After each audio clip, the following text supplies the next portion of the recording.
I wanted to make my summer mornings productive, so I decided to wake up at 5 a.m. and study. In this video, I'll take you through my 5 a.m. study morning from waking up before sunrise to getting my study sessions done. Let's get started. A, B, C, D, E, F, G. Hi everyone, welcome back to the channel. So this is me Arpana and welcome to a new study vlog. So सबसे पहले रात को सोने से पहले मैंने alarm लगाया था ऑफ 4:50 AM और मैं उस टाइम पे उठ भी गई। रात को मैंने खुद को इतना ज़्यादा मोटिवेट करा था कि सुबह तो मुझे उठना ही है 5 बजे चाहे कुछ भी हो जाए। और जैसे ही मेरा अलार्म बजता है मेरी सारी मोटिवेशन जा चुकी थी, but I had to wake up क्योंकि मुझे पढ़ना भी था और मुझे वीडियो भी बनानी थी।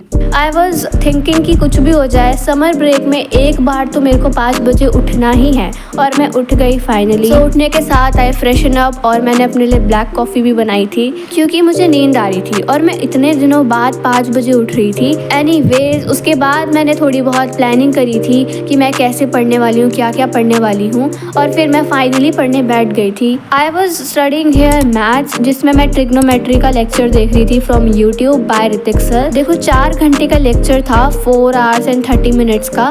मैंने इसको 1 hour और 20 minutes तक देख लिया था पूरा अच्छे से, और जितने भी क्वेश्चंस थे ना, मतलब जो मैंने टॉपिक्स पढ़े थे उनके क्वेश्चंस भी मैंने सॉल्व करे थे। बाय द वे मेरे समर वेकेशन को बस 4 दिन रहते हैं और उसके बाद मेरी छुट्टियां ख़त्म हो जाएगी एंड अनफॉर्चुनेटली मेरे को स्कूल जाना पड़ेगा और मेरा अभी तक होमवर्क भी पूरा नहीं है। और हाँ, मैंने चैलेंज भी लिया था कि मैं 7 दिन में अपना पूरा होमवर्क कंप्लीट करने वाली हूँ, बट वो मुझसे नहीं हो पाया।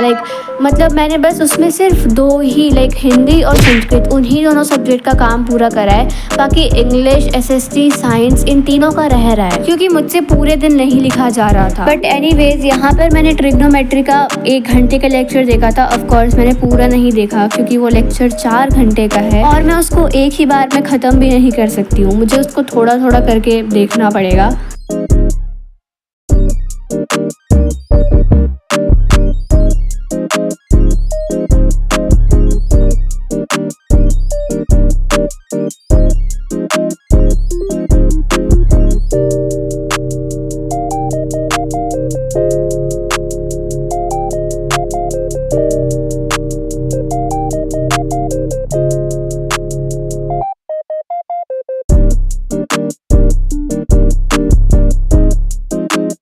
उसके बाद यहाँ पर मैं अपने थोड़े बेसिक्स क्लियर कर रही थी केमिस्ट्री के, और यहाँ पर मैं सोच रही थी कि मैं मेटल्स एंड नॉन मेटल्स वाला चैप्टर स्टार्ट कर दूँ, बट उसके लिए मेरे को लेक्चर देखना पड़ता और मेरे को लेक्चर देखने का मन नहीं कर रहा था क्योंकि मैंने सुबह ही अभी मैथ्स में ही लेक्चर देखा था। तो इसलिए मैंने सोचा कि मैं कुछ रिवाइज भी कर लेती हूँ और यहाँ पर मैंने फिजिक्स उठा ली, लाइट वाला चैप्टर, क्योंकि मैंने उसको बहुत पहले पढ़ रखा था बट उसको अभी तक रिवाइज नहीं करा था। और यहाँ पर मैं जितने भी रे डायग्राम्स थे ना उसको मैं वापस से प्रैक्टिस कर रही थी क्योंकि वही मेन है इस चैप्टर में, और मेरे डाउट्स भी बन रहे थे तो वो भी मैंने इसमें लिख दिया। लेट मी टेल यू, यहाँ पर मैं रिवाइज कैसे कर रही थी। जितने भी रे डायग्राम्स में केसेस होते हैं उसको मैं अपने नोट्स में से पढ़ रही थी एक एक करके, और उसके बाद मैंने दूसरे नोटबुक में जो भी मुझे समझ आ रहा था उसको अपनी ही लैंग्वेज में लिख रही थी। अपनी लैंग्वेज मतलब हिंदी इंग्लिश में लिख रही थी, और साथ में मैंने डायग्राम्स भी ड्रॉ करे थे। मैंने अच्छे से एकदम डायग्राम नहीं बनाया था, मैंने बस ब्लैक पेन से प्रैक्टिस कर लिया था, और कुछ थोड़े बहुत डाउट्स भी थे जो कि मैंने अपनी उसी नोटबुक में लिख लिया था। I don't know this revision method is good और not, but for me it's actually good. Of course इसमें थोड़ा लिखने में टाइम जाता है तो ये एग्जाम टाइम में काम नहीं आएगा। और उसके बाद मैंने सोचा था कि मैं कुछ न्यूमेरिकल की प्रैक्टिस कर लेती हूँ, बट फिर मैंने वो रहने दिया। But it was still a productive morning. I am glad I was able to wake up at 5 AM. So that's it for today's video. I will meet you in my next video. Till then, take care and bye bye.